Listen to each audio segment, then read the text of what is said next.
Today's episode is not about money, it's about legacy. Have you ever wondered how could I be able to capture all of the different pictures in my life, all those memories, and be able to get that in an organized way for the next generation? Listen to this episode. We have a great one in store for you. We hope you've been enjoying all the episodes from Secure Your Retirement. If you'd like to keep learning and receiving these episodes, hit the subscribe button and the bell so you receive alerts when they come out. We've helped thousands of listeners get on the path to securing their retirement. Now it's your turn. Let's dive in.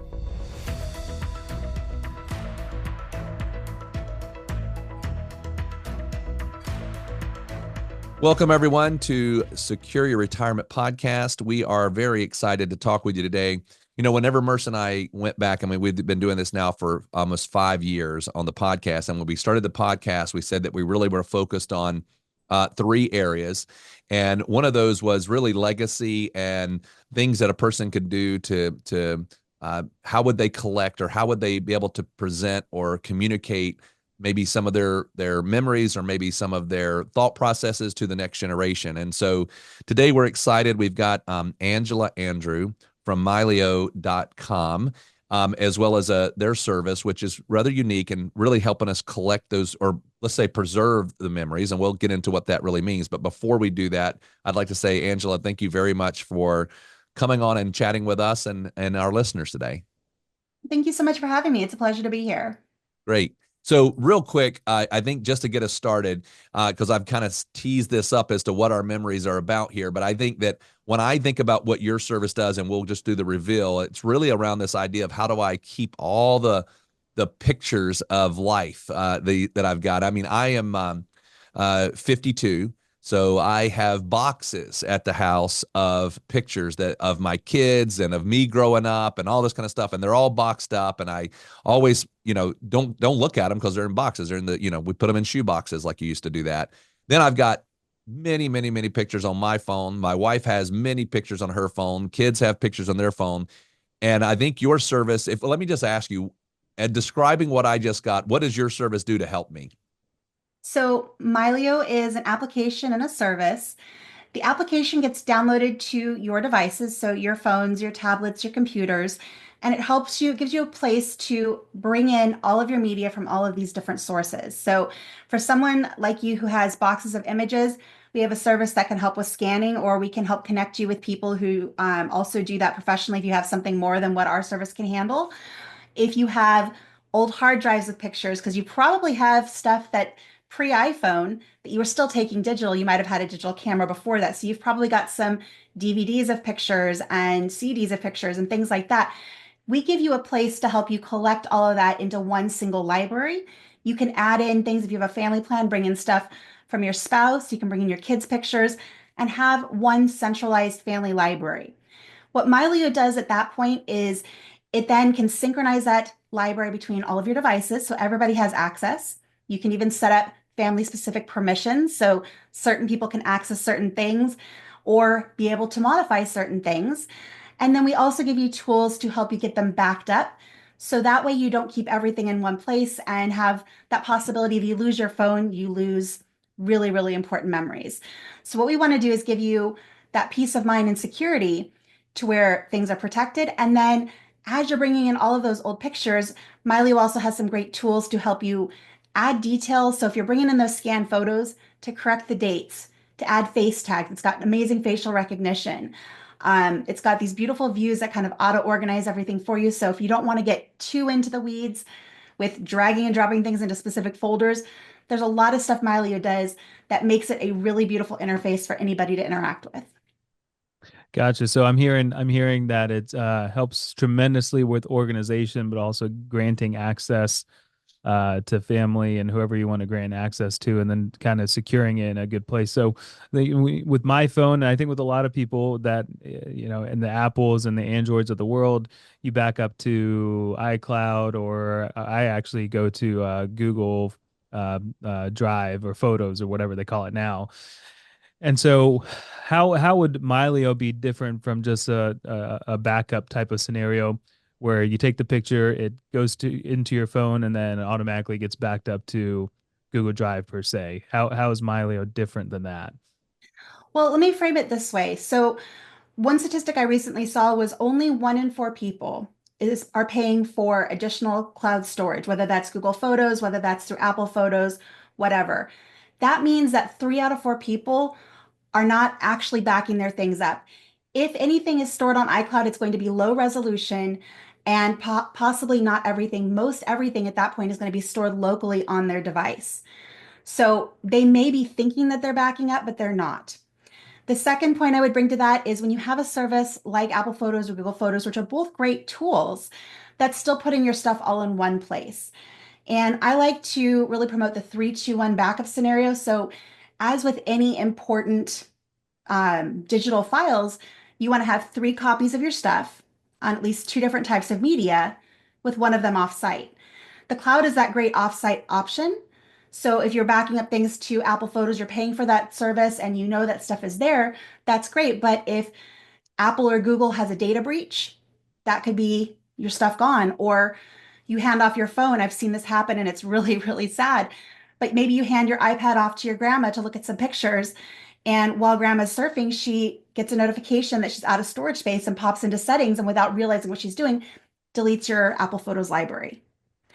Stuff like that, especially if you don't catch it right away, once it's gone, it's gone. So that's why I recommend people having more than one copy of their library. Don't put all your eggs in one basket.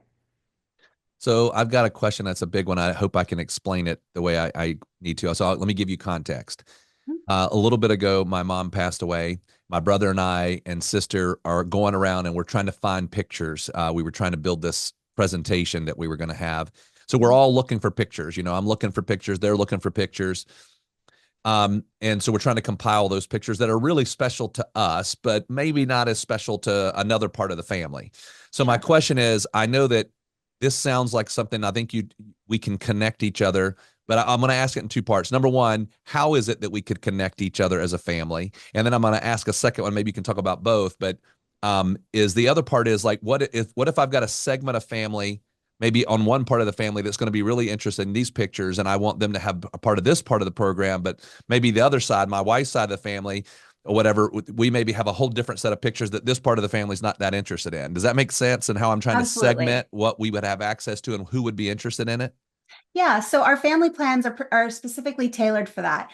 To start out on a family plan, you can have up to 5 people that are using it, and we help each person get logged in and get set up and configure the permissions for each of those people. And those permissions can include what they have access to in the master library. Beyond that, you can get a plan that also has up to 10 people. So if you want to cast a wider net, you certainly can do that. Another option is we have what are called shared albums, which create non-index web links. So you can grab a group of images up to 1,000 at a time and click to share them, and it creates this non-indexed URL. So you can share that URL with those family members. They don't need to install any software. They don't need to have like great technical experience. My 97, almost 98-year-old grandmother loves this feature because she doesn't have to learn anything new. She just clicks on a link and there's all of her pictures that I've scanned.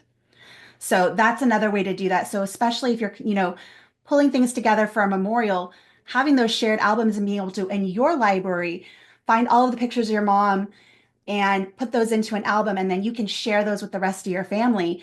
That's a really great way to do that without necessarily having to give them access to everything. But then your spouse, your kids, and possibly, your parents, depending on who wants to have access, you can have a smaller group that you share a library with. And then for those more extended relations, use those shared albums.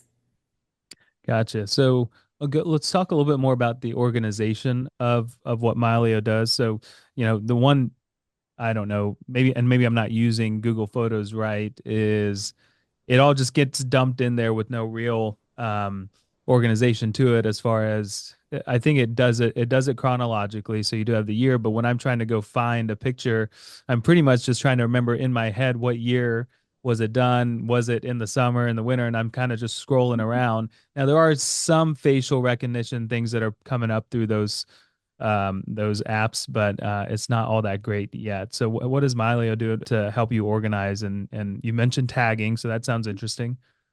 Yeah, so there are 3 views in Mylio that I think would be particularly interesting to you. The first one is our life calendar, and that basically takes all of your pictures, regardless of what folders they're in, and puts them on a calendar so you basically can view your life in pictures. You start out at a decade view, you can click on one, you go in and see all of that.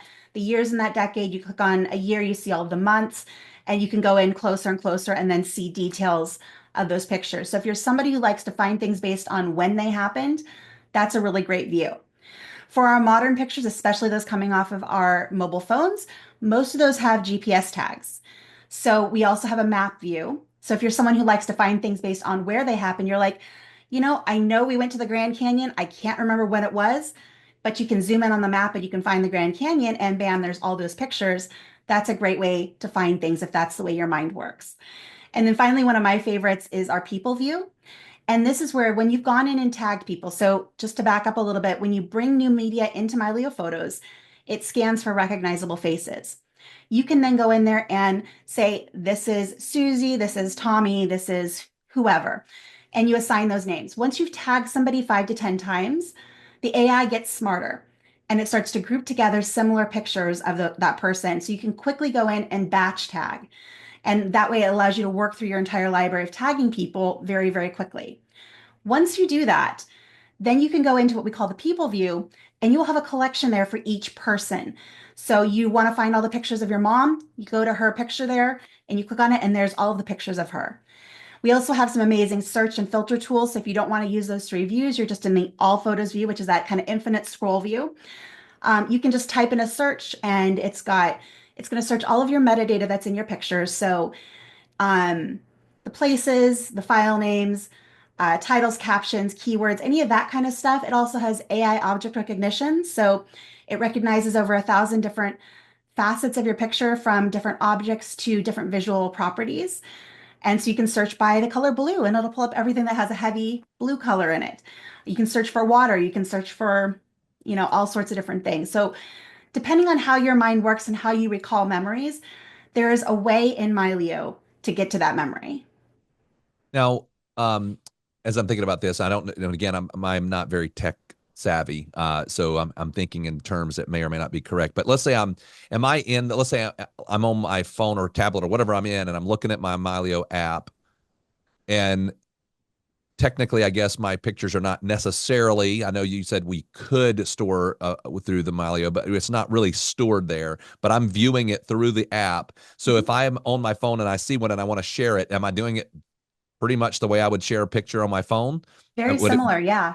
Okay. So what happens with your different devices is on every device that you add, let's just say for simplicity's sake, on an individual account, it's just you and your photos.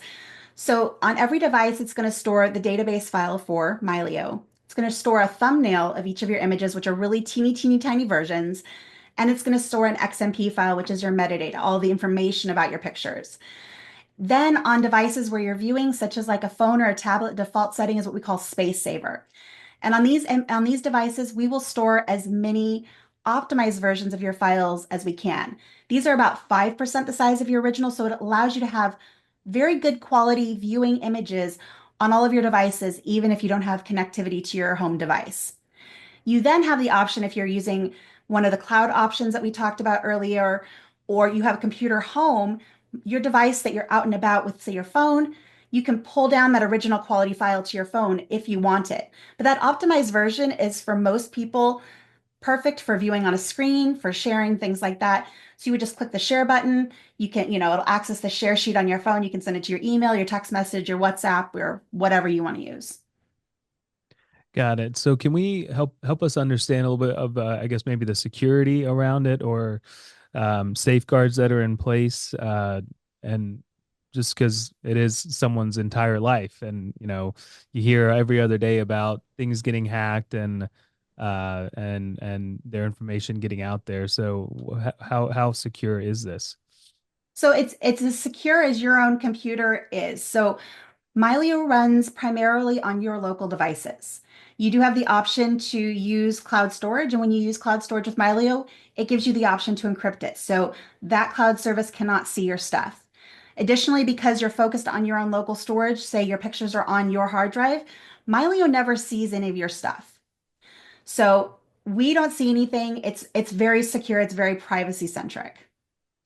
So we've talked about a lot of things. It sounds like, and I'm just going to say it, and then you tell me, well, it's not that bad. But that I think first level, when you're getting things organized, there's probably some work up front. But Mhm.